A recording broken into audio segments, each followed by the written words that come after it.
इकडे मला माझ्या तमाम आंबेडकरवादी शाहू फुले आंबेडकरवादी लोकांना एक प्रश्न विचारायचा आहे की आपल्यापैकी किती लोक हे चैत्यभूमीला 6 डिसेंबरला अभिवादन करायला जातात?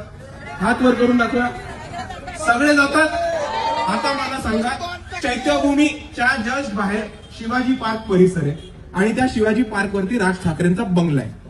आपण इतके वर्ष अभिवादन करायला जातो. दरवर्षीचा आपला अनुभव आहे की आपले भीम अनुयायी फुले आंबेडकर शाहूवादी हे मोठ्या संख्येने चैत्यभूमीला अभिवादन करायला जातात. म्हणून हेच राज ठाकरेचे लोक आणि त्याचे नातेवाईक स्वतःच्या घराला कुलप, कड्या, खिडक्या बंद करून मोठ्या संख्येने दलित आणि बहुजन लोक त्यांच्या एरियामध्ये येतात. म्हणून माथेरान, महाबळेश्वर, लोणावळ्याला पळून जातात. बरोबर की नाही? आता आपण मराठी नाही होत का? आणि ते जे तिकडे राहतात शिवाजी पार्क परिसरामध्ये, ते कोण राहतात? ते काय परप्रांतीय नाही राहत. गुजराती नाही राहत, बिहारी नाही राहत, युपीची लोक नाही राहत, तमिळची लोक नाही राहत. कोण राहतं? मनुवादी मराठी लोक.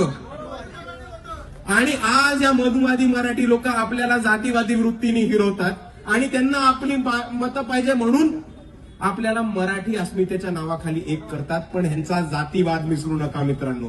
डॉक्टर बाबासाहेब आंबेडकर सुद्धा मराठी होते. त्यांना अभिवादन करणारे येणारे इतक्या लाखो करोडच्या संख्येने येणारी लोक सुद्धा मराठी होते. आणि इतक्या मोठ्या संख्येने भीम अनुयायी येतात म्हणून तिकडनं पळून जाणारी जातीवादी लोक सुद्धा मराठी होती. हे आपण विसरू नका. आणि हेच बोलत असताना मित्रांनो, मला आपल्या सर्वांना काही गोष्टी आठवण करून द्यायची आहेत. आपल्या सर्वांना खैरलांजी प्रकरण आठवतंय? खैरलांजीमध्ये ज्या बोतमांगे कुटुंबावरती हल्ला झाला होता, अन्याय अत्याचार झाला होता, मॉब लिंचिंग झालं होतं, ते बोतमांगे कुटुंब मराठी होतं. त्यांच्यावरती हल्ला करणारे लोक सुद्धा मराठी होते. भीमा कोरेगाव मध्ये ज्या ज्या आपल्या आंबेडकरवाद्यांनी मार खाल्ला आणि त्यांच्यावरती हल्ला झाला ते मराठी होते.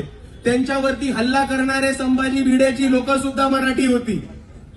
आताच नांदेडमध्ये एक केस झाली, सक्षम ताटे, आंतरजातीय विवादानं त्याचा मॉब लिंचिंग करण्यात आली. सक्षम ताटे मराठी होता आणि त्याला मारणारी लोक सुद्धा मराठी होते.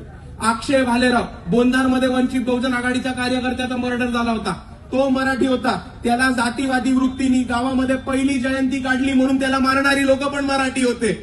नितीन नागे, प्रेम प्रकरणातनं झालेला मृत्यू, तो पोचगा बौद्ध मराठी होता, त्याला मारणारे लोक मराठी होते. तर आता आपण सर्वांनी एक गोष्ट समजून घ्या की हा भाषावादाचा मुद्दा आमचा नाहीये. हा भाषावादाचा मुद्दा आमचा नाहीये. आपला मुद्दा हा ह्याच्याहून खूप महत्वाचा मुद्दा आहे. आणि आपला मुद्दा ह्या भारतामधला आणि या महाराष्ट्रामधला जातीवाद अंत करण्याचा मुद्दा आहे. आणि अजून एक गोष्ट आपण सर्वांनी ठामपणाने समजून घेतली पाहिजे की ह्याच उद्धव ठाकरेच्या बाबांनी एक वक्तव्य केलं होतं, बाळासाहेब ठाकरेंनी एक वक्तव्य केलं होतं की तुमच्या घरात नाही पीठ आणि ह्यांना पाहिजे विद्यापीठ. ते वक्तव्य कोणाच्या विरोधात केलं होतं? आपल्या विरुद्ध. आपण मराठी नाही होत का? कुठल्या भाषेत केलं होतं? मराठीतच केलं होतं. आणि आपल्या विरुद्ध हे जातीवादी वक्तव्य करतात आणि मग जेव्हा मतं पाहिजे तेव्हा मराठी अस्मितेच्या खाली आपल्याला एक करतात. जर इकडे कुठला उबाटा किंवा मनसेचा माणूस आपली मतं मागायला आपल्या समोर आला तर त्याला ठामपणे सांगा की आम्ही साल्या तुझ्या बापाचं खात नाही. आमच्या घरामध्ये पीठ पण आहे आणि आज औरंगाबाद मध्ये आमच्या बापाच्या नावावर विद्यापीठ सुद्धा आहे. आणि म्हणून आपण सर्वांनी समजून घ्या, स्वतःचा संपलेला पक्ष जिवंत ठेवायला हा मराठी माणसाचा यांनी जुमला आणलेला आहे. पण ह्या जुमल्यामध्ये फसू नका. मराठी अमराठी करून तुम्हाला पाणी मिळणार आहे का? शिक्षण मिळणार आहे का? रस्ते नाल्या मिळणार आहेत का?